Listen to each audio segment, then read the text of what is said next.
Assalamu alaikum class 4 student, welcome to your lesson. How are you all and how is your Ramadan going? I hope you all are doing well. आप सब ठीक होंगे और आपका रमज़ान भी बहुत अच्छा जा रहा होगा, right? So class let's start over lesson. आप जैसे बुक से आपको अंदाज़ा हो रहा होगा आज हमने इंग्लिश ए का काम करना है। So you have to take out English A book, that is Oxford progressive English, ठीक है, फॉर क्लास 4। जिनके पास न्यू बुक्स नहीं हैं वो स्कूल आकर न्यू सिलेबस बाय कर लें, क्योंकि पुरानी बुक्स में से काफ़ी चेंजिंग्स होकर न्यू बुक्स बनी हैं और उसी में से अब हमारा सारा सिलेबस कवर हो रहा है। So please come to school and buy new books. Thank you. So class अपनी स्टेशनरी भी रेडी कर लें। अब आप माशाल्लाह से क्लास 4 में हैं, आपने फाउंटेन पेन यूज़ करना है और अभी शुरू में आपको थोड़ी सी डिफ़िकल्टी होगी, लेकिन क्लास 3 में जब आप थे तो मैंने आपको फाउंटेन पेन की बहुत अच्छी प्रैक्टिस करवा दी थी। Do you remember that? Very good. और अब आपको आसानी हो जानी चाहिए फाउंटेन पेन की। फाउंटेन पेन यूज़ करना है आपने, ठीक है, और आपने साथ ये मार्कर भी रेडी रखना है और स्केल आपको ऑफ कोर्स हमेशा की तरह स्केल तो आपको चाहिए ही चाहिए। सो क्लास आज हमने कॉपी वर्क करना है। Let's open our books. आप अपनी इंग्लिश ए की कॉपीज़ निकाल लें। Take out your English copies.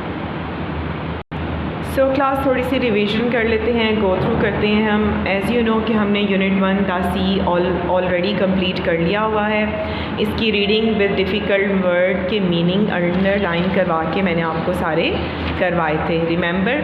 और हमने इसकी स्टोरी भी कंप्लीट की है। एक्सरसाइजेज सारी इसकी बुक की ऑलमोस्ट कंप्लीट हैं। कॉपी पे जो एक्सरसाइजेज होंगी वो हम ग्रेजुअली करते जाएंगे। सो अब आपके पास इस तरह के नोट्स भी हैं, क्लास 4 के नोट्स। जिन्होंने अभी तक ये नोट्स नहीं लिए, please come to school and take these notes. ये नोट्स आपको बहुत हेल्पफुल रहेंगे कॉपी पे काम करने के लिए और बुक के सारे सिलेबस को कवर करने के लिए। सो क्लास छोटी सी एक रिवीजन मैं आपको और करवाती जाऊँ कि जो हमने पेज नंबर 2 पे डायलॉग पढ़ा था, ये हैरी और डैन के दरमियान ये डायलॉग क्या था? It was an introduction. इस डायलॉग को हम क्या बोलेंगे? ये इंट्रोडक्शन था डैन और हैरी का एक दूसरे के साथ। आपको याद है ना? सो ये छोटे छोटे पॉइंट्स आपने याद रखने हैं। अब काम स्टार्ट करने से पहले आप अपनी इंग्लिश ए की बुक को भी निकालें, नोट्स भी रेडी करें और अपनी इंग्लिश ए की कॉपी को भी ओपन करें, ठीक है। ये तीनों चीज़ें आप अपने पास रखेंगे और काम स्टार्ट करेंगे। सो क्लास प्रीवियस लेसन में आपने डिक्टेशन वर्ड्स किए थे कॉपी पे, रिमेंबर पिछले लेसन में आपने। आज हमने क्या करना है, आप अपने नोट्स खोलें और देखें उसमें हमारा क्या काम है। यूनिट 1 द सी का वर्ड मीनिंग्स हमने आज कॉपी पे नोट डाउन करने हैं। ये बहुत इजी और बहुत इंटरेस्टिंग है। ये डिफ़िकल्ट वर्ड्स हैं जो आपकी बुक में से ही लिए गए हैं, okay. You don't worry about that कि ये कहाँ से आ गए, these are from your book, इसलिए मैं कह रही हूँ न्यू बुक ले लें। और इन वर्ड्स के आप उर्दू मीनिंग भी लिखेंगे और इंग्लिश मीनिंग्स भी लिखेंगे। और क्लास 3 में आपको मैंने डिक्शनरी प्रैक्टिस करवाई थी, वो भी आप कंटिन्यू रखें। आपने बिल्कुल डिक्शनरी को यूज़ करना बंद नहीं करना, उससे आपको बहुत ज़्यादा और अच्छी प्रैक्टिस हो जाएगी। और फारिग टाइम में क्लास आप रीडिंग किया करें, स्टोरीज़ पढ़ा करें।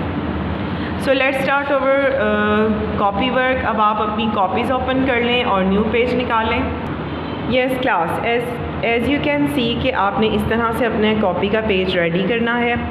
आपने टाइटल पेज भी बनाया होगा यूनिट 1 द सी का, राइट। जिन्होंने नहीं टाइटल पेज रेडी किया प्लीज़ कर लें, it's part of your activity. और जो जो एक्टिविटीज़ मैंने आपको दी थी आपने बहुत अच्छी की, very well done. So let's start over work. इस तरह से आपने कॉपी का पेज रेडी करना है, मार्कर से मार्जिन लाइन ड्रॉ करनी है।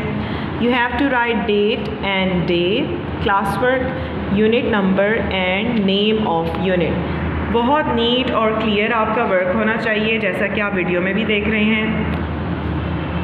नोट्स अपने पास रखें, वीडियो को आप ऑन रखें और साथ साथ जो है वो कॉपी करते जाएं। So first word from notes as you can see is written creature. इस वर्ड को कैसे पढ़ेंगे? क्रिएचर। उर्दू मीनिंग इसका क्या है? ज़िंदा मखलूक। क्रिएचर मीन ज़िंदा मखलूक। और इसका इंग्लिश मीनिंग क्या है? अ लिविंग थिंग एक ज़िंदा चीज़, एनिमल जानवर, बर्ड परिंदा, इंसेक्ट या हशरा। तो फर्स्ट वर्ड के मीनिंग्स को आपने कॉपी पे इस तरह से लिखना है। क्रिएचर, नंबरिंग देनी है। नंबर 1 क्रिएचर, उर्दू मीनिंग ज़िंदा मखलूक, English meaning a living thing, animal bird. यहाँ पे मैंने एक्सेट्रा लिख दिया है, आप इंसेक्ट लिखेंगे नेक्स्ट लाइन में, ठीक है।